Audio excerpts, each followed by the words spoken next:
Bonsoir. Alors, existe-t-il des innovations dans le domaine de l'énergie que nous aurions oubliées?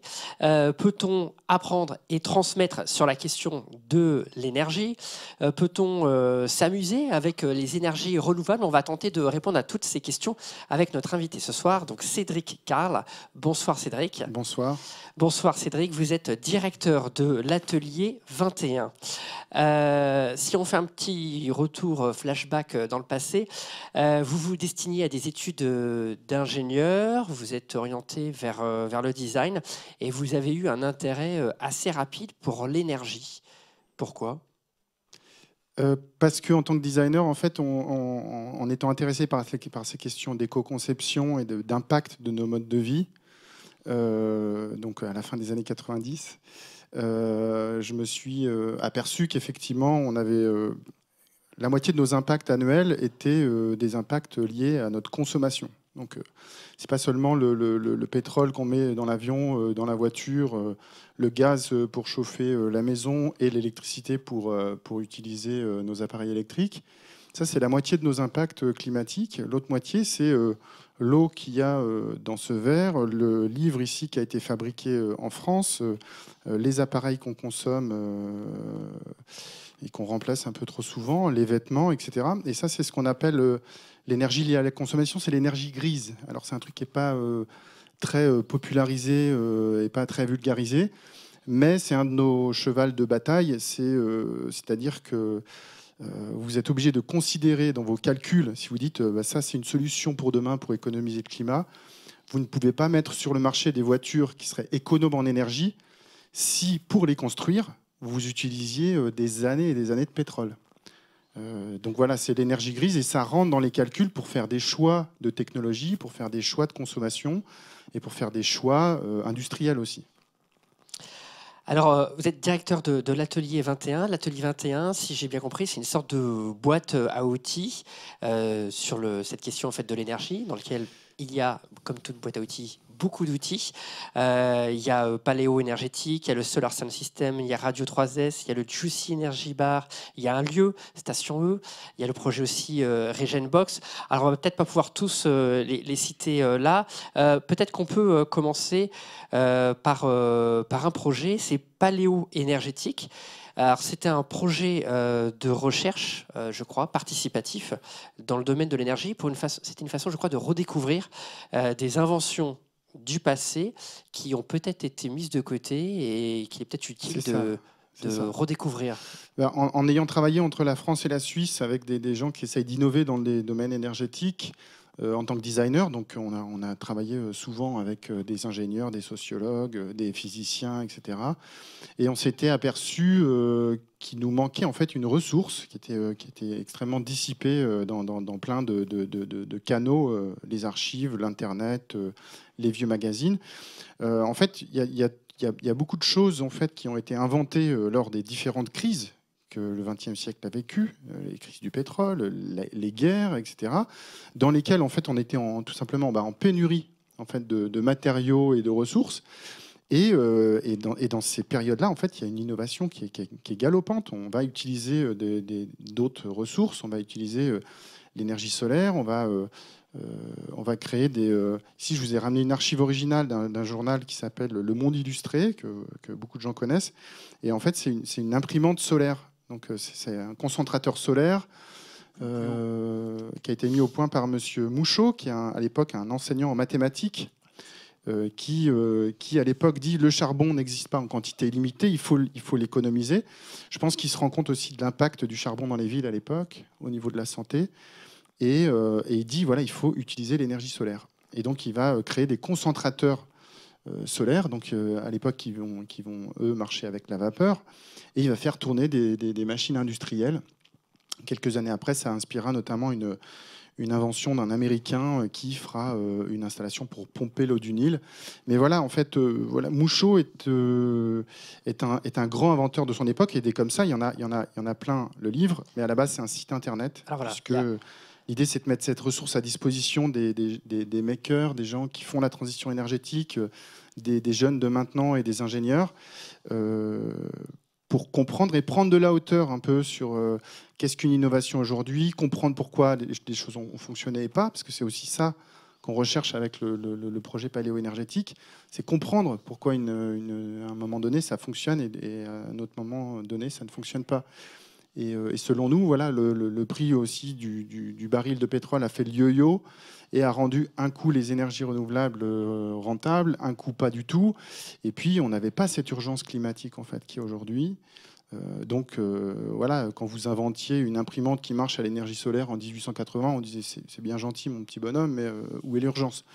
Donc ils avaient beau dire oui, bientôt il n'y aura plus de charbon. Voilà, ils n'étaient pas forcément écoutés. Et puis c'est comme ça pour plein d'inventions à base d'hydrogène, de véhicules électriques, de choses qui étaient en avance sur leur temps finalement. Donc on voit beaucoup d'inventions sont listées dans cet ouvrage Rétrofutur que vous avez co-dirigé. Quelle est celle qui vous a le plus marqué ou celle qui aurait le plus de sens à mettre en perspective avec aujourd'hui Alors, on va partir sur un truc qui fait partie de l'introduction du bouquin. Et en fait, dans les années 40, fin de la guerre, on a deux bricoleurs à Angers qui vont faire rouler un camion à l'hydrogène. Et cet hydrogène, ils la fabriquent avec un moulin à eau, puisqu'ils utilisent la force de l'eau pour faire fonctionner des alternateurs, donc des dynamos qui produisent de l'électricité. Avec cette électricité, ils vont faire de l'électrolyse pour stocker l'hydrogène et pour faire rouler un camion. Et quelques années plus tard, on va avoir dans cette filiation d'inventeurs Jean-Luc Perrier, donc c'est pas très dur à retenir, hein, c'est un monsieur qui fait des bulles, qui lui est prof de physique et il est même physicien à l'Université catholique d'Angers. Et lui, il va faire rouler à l'époque une Simca avec de l'hydrogène aussi, sauf que l'hydrogène, il la fabrique avec un concentrateur solaire, comme Mouchot en fait. Et on est toujours du côté de la Loire, etc. Et puis il y a un autre exemple sur les concentrateurs solaires, c'est que Léonard de Vinci voulait faire fondre du bronze à l'énergie solaire. Le bronze a été réquisitionné malheureusement à cause de la guerre à l'époque. On pense que s'il avait fait ça à l'époque, l'énergie solaire, en tout cas, aurait pu potentiellement s'imposer pendant des centaines d'années et vivre une autre vie que ce qu'elle connaît aujourd'hui.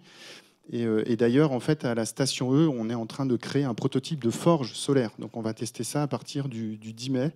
Et ça va être comme ça tout l'été avec tout simplement une lentille de Fresnel. On va concentrer des rayons, on va faire fondre des métaux, on va essayer de voir ce qu'on peut faire avec ça. Très bien. Donc dans l'atelier 21, donc il y a cette dimension un peu historique et actuelle avec Paléo-énergétique et donc Rétrofutur. Il y a Station E qui est un lieu à Montreuil qui permet de découvrir un petit peu ce dont on vient de parler.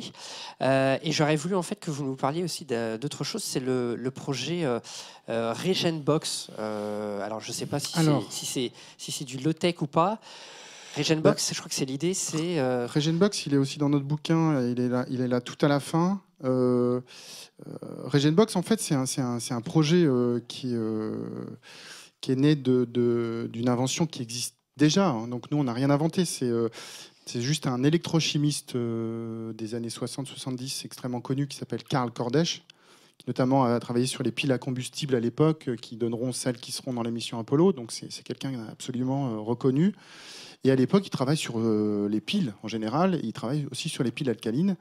Et lui, il va sortir à l'époque des piles alcalines et un chargeur de piles alcalines. Donc les piles alcalines, vous savez, elles ne se rechargent pas.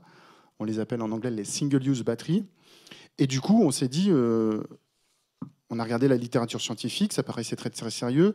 On a acheté un de ces objets qui est sorti à l'époque, hein, le régénérateur Rayovac, qui était mis sur le marché pendant juste 1 an ou 2. Donc il est à la station, on l'expose aussi, on présente ça comme une pièce à conviction. Et puis nous, en fait, on a repris le brevet, en fait, qui est dans le domaine public, tout simplement. Et c'est ce qu'on dit, c'est que tout ça, c'est bourré de domaine public. Donc c'est mondialement mobilisable.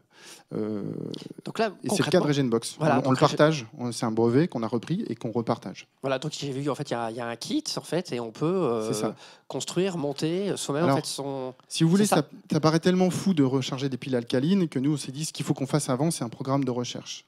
Donc, ce qu'on a fait, c'est qu'on a dit, voilà, c'est un programme de recherche, c'est pas un produit qu'on met sur le marché du tout. Et ce qu'on a rajouté, nous, comme brique technologique dans la Regenbox, c'est un système qui permet déjà de décharger les piles automatiquement et de les recharger et d'enregistrer tout ça sur un ordinateur. Ça vous fait ce qu'on appelle des courbes de charge. Ça vous dessine à quelle vitesse se décharge la pile, à quelle vitesse elle se recharge. Et pour nous, c'était essentiel de démontrer la véracité ou pas de ce truc, que nous-mêmes, on ne savait pas si c'était vrai. Ça nous semblait tout à fait plausible, parce qu'un produit est sorti, c'est Karl Kordech qui l'a fait à l'époque, qui l'a prototypé et qui l'a mis sur le marché, et qui l'a breveté. Et ce truc disparaît à l'époque, pas forcément parce que les industriels le retirent, parce qu'ils sont méchants, et que voilà. C'est peut-être parce que c'est un flop commercial, c'est peut-être parce qu'à l'époque, dans les années 80, on ne se dit pas forcément qu'on va recharger des piles, et que peut-être il est beaucoup trop cher aussi, peut-être à l'époque. C'est les fabricants de piles alcalines qui vont pas être très contents de Alors, ce projet-là. Si, certains se réjouissent, nous envoient des petits cadeaux.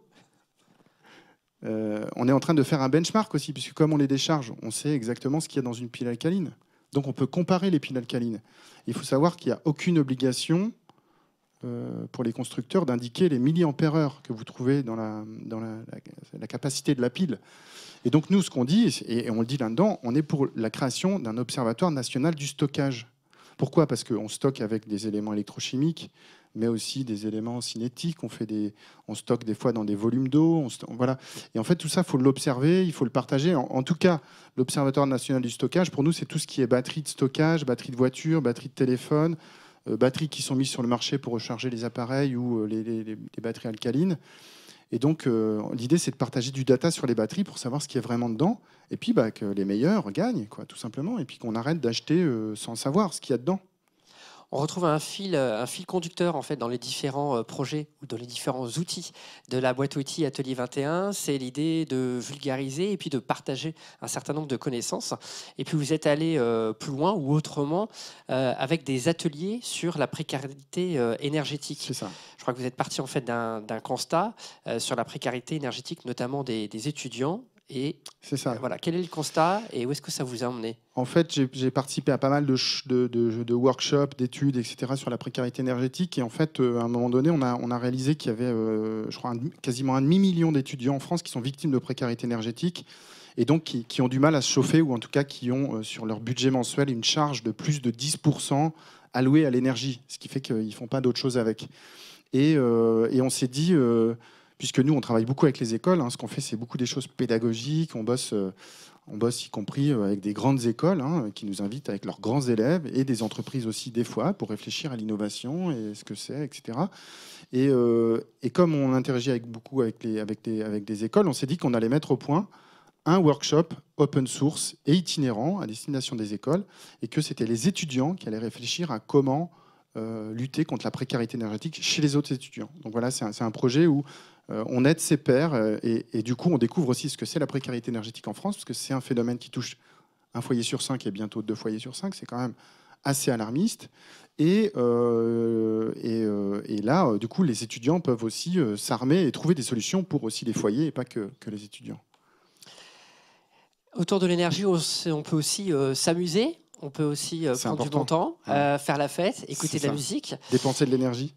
Dépenser de l'énergie humaine. Alors, tout le monde n'aura pas compris, mais vous avez compris ma transition. C'est pour parler de Solar Sound System. Donc, c'est un projet, je vois que vous l'arborez. Je l'arbore et au nom de toute la communauté qui est derrière, parce que ce soit Rétrofutur, Station E, Solar Sound System, c'est des communautés qui est derrière. À chaque fois. Ouais, Solar Sound System, on est à Hong Kong, on est à Berlin, on est à Tel Aviv, on est aux Pays-Basque, on est à Marseille, et puis on a des demandes dans le monde entier, donc bientôt on sera partout. Mais c'est quoi ? Voilà. C'est un des projets qu'on a monté pour qu'on puisse parler d'énergie dans le domaine, dans la sphère publique. Et donc c'est des sound systems qui sont autonomes en énergie, qui fonctionnent avec l'énergie solaire et l'énergie du public, puisqu'on fait pédaler les gens sur des vélos pour alimenter le DJ et la fête. Et ça fonctionne, les gens pédalent, les gens aiment pédaler, les gens aiment bien toucher du doigt un peu tout ça, et ça permet d'être un point de départ aussi pour parler de tout ça, et pour une fois, avec des sujets aussi lourds que le climat, l'urgence climatique, les guerres liées à l'énergie, se décontracter un bon coup et rigoler ensemble pour être encore plus en forme demain. Donc dans le sound system, donc du coup, voilà, c'est des platines. Enfin, il y a C'est un ça. DJ. Donc, par contre, le DJ, il a sa propre énergie à lui, hein, il est indépendant des machines, des enceintes, souvent en panneaux solaires, et puis des vélos qui sont Qui sont connectés. connectés Et aussi, l'idée, ouais. voilà, c'est de Ouais. capter suffisamment d'énergie pour pouvoir continuer à C'est passer à la ça. On musique et à peut faire la faire des fête. sound systems au milieu des plages, etc. C'est voilà, c'est aussi une tendance que moi j'ai vécue. Hein. C'est tout ce monde de la musique électronique qui d'un seul coup sort des clubs, et sort des boîtes de nuit et sort des trucs et va organiser ses propres fêtes avec ses propres artistes dans des lieux uniques, éphémères. Ce qui fait là aussi la qualité de ce moment-là, c'est qu'il est éphémère et qu'on sait qu'on le retrouvera pas. Et alors, quelle serait l'actualité que vous voudriez partager en ce moment parmi tous ces projets, puis peut-être d'autres qu'on n'a pas cités? Bah, l'actualité, c'est qu'à Station E, tout ça, c'est visitable. Donc, on fait aussi des visites pour les écoles, on fait des visites pour les animateurs de maisons de quartier, on fait des visites pour les entreprises. Et voilà, c'est Station E, donc métro Robespierre, 236 rue de Paris. Et on est ouvert À les Montreuil. vendredis, samedi, dimanche. Et on fait la fête, on fait des expos, on invite des associations à présenter leurs travaux. On brasse l'énergie. Merci beaucoup, Cédric. Merci à vous. Plein de bonnes choses pour la suite et à une prochaine. À bientôt.